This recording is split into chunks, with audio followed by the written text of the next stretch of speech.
Hello বন্ধুরা, কেমন আছেন সবাই? আশা করি সবাই ভালো আছেন। আপনাদের সবাইকে স্বাগতম আজকের এই নতুন ভিডিওতে। আজকের আমাদের মূল আলোচনার বিষয় হলো অ্যাক্সিডেন্ট, বাইক অ্যাক্সিডেন্ট, কার অ্যাক্সিডেন্ট, একটা দুর্ঘটনা।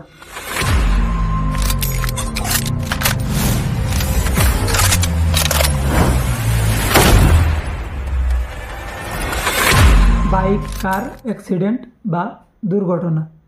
অ্যাক্সিডেন্ট একটা অপরিকল্পিত ঘটনা, হঠাৎ করে ঘটে যাওয়া একটা অঘটন। অ্যাক্সিডেন্ট মানেই এক বিশাল ক্ষতি।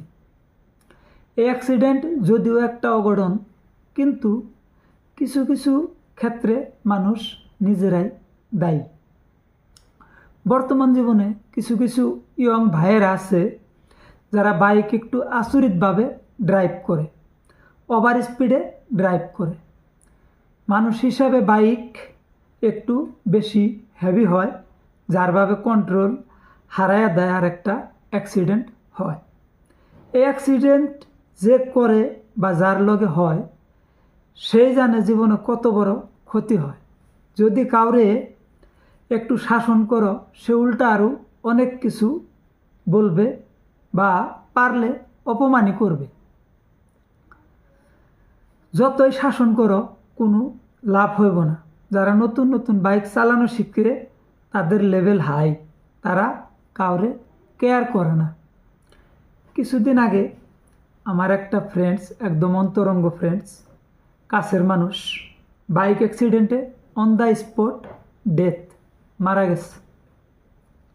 এখন কথা হইল, ফ্রেন্ডসটা তো দুনিয়া ছেড়ে চলে গেছে, ওর ফ্যামিলিতে কত প্রবলেম আর কত কষ্ট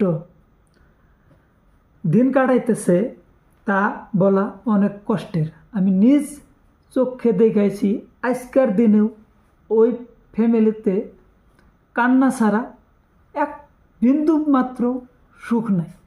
কারণ যে মানুষটা মারা গেছে, যে বন্ধুটা মারা গেছে, ওই বন্ধুটাই আসাল ওই পরিয়ালের একমাত্র সন্তান। আরও একটা কথা, এই অল্প কয়েকদিন আগে আমাকে এনে কিবা একটা উৎসব আসাল। সেই উৎসবের মধ্যে আমার পরিচিত একটা ফ্রেন্ডসের ছোটো ভাই বাইক অ্যাক্সিডেন্টে, এত বড় একটা অ্যাক্সিডেন্ট হয়েছিল, এত বিশাল ক্ষতি হয়েছিল যে প্রায় 5 লক্ষ টাকা কেবল ওর ট্রিটমেন্টের বাবদেই খরচ হয়েছে।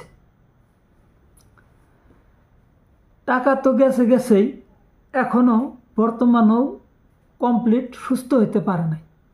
ওর একটা হাত কেটে ফেলে দেওয়া হয়েছে, ওর পায়ে এখনও ব্যথা, ওর সারা শরীরে এখনও ব্যথা। ও কমপ্লিটলি সুস্থভাবে চলাফেরাও করা পারে না। ওই ফ্যামিলিতে আজ ওরে চিকিৎসা করার জন্যে সম্পূর্ণ দায়িত্ব বহন করার পর ফ্যামিলিটা আজকে পথের ভিখারি হয়ে গেছে। কিন্তু এত কষ্টের বিনিময়েও সেই সন্তান সুস্থ হইতে পারে নাই। এখনও প্লিজ একবার ওইসব ফ্যামিলির কথা একবার কল্পনা করে দেখেন। এমন একটা ঘটনা যদি আপনাকে জীবনে ঘটে, আপনাকে অবস্থা কী হবে?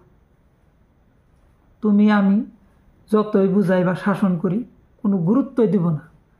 হ্যাঁ, একটা কথা গুরুত্ব দিব, মানুষ কিংবা একটা ভুল করার পরে অনুশোচনা করে।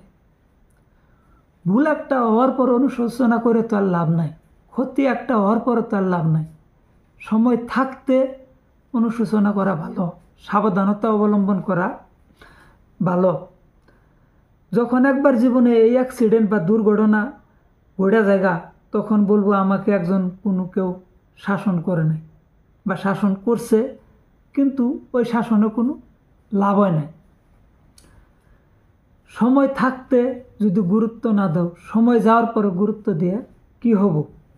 তখন অনেক দেরি। প্লিজ ভাই, সময় থাকতে সাবধান হও, নিজে একটু কেয়ার করো, তুমি নিজেও সুস্থভাবে বাঁচো আর অন্যরেও সুস্থভাবে বাঁচতে দাও। তোমার যদি কোনো ইম্পর্টেন্ট কাজ থাকে, কোনো তাড়াতাড়ি থাকে, কোনো জায়গায় যাওয়ার একটু জলদি থাকে, তুমি 20 মিনিট আগেই প্রস্তুতি নাও। বাড়ি থেকে 20 মিনিট আগেই লক্ষ্যস্থানে যাওয়ার জন্য যাত্রা শুরু করো। নিজে একটু কেয়ার করো। তুমি সবসময় একটা কথা মনে রাখবা, আপনারা সবাই মনে রাখবেন, সেফ ড্রাইভ লং লাইফ। সবসময় একটা কথাই মনে রাখবেন, ফ্যামিলির জন্যে বাঁচতে শিখো, ফ্যামিলিকে হ্যাপি রাখার জন্যে বাঁচতে শিখো। প্লিজ আমি একটাই রিকোয়েস্ট করি, আপনাগো ফ্যামিলি মেম্বার সবাইরে রিকোয়েস্ট করি, বাইক কিনে দেওয়ার আগে ছেলেকে সুস্থ জীবন পরিচালনা করার জ্ঞান দেন, একজন সুস্থ মানুষ হিসাবে তৈরি করুন, সময় থাকতে শিক্ষা দেন, অঘটন ঘটার আগে সতর্ক করে দেন। সবাই সতর্ক থাকুন, সুস্থ থাকুন, ভালো থাকুন। ধন্যবাদ। আমার এই ভিডিওটা সবাই দয়া করে একটু শেয়ার করে দিন। এই ভিডিওটার জরিয়তে যদি কেউ 1%ও মনোযোগ দিয়ে এই ভিডিওটা দেখে, আমার একটা বিশ্বাস, সবাই সাবধানতা অবলম্বন করব, একটু সুস্থ মাইন্ডে বাইক চালাবো, যাতে কোনো ভবিষ্যতে এমন ধরনের দুর্ঘটনা, এমন ধরনের অ্যাক্সিডেন্ট, এমন ধরনের ক্ষতি কারো জীবনে না হয়। ধন্যবাদ।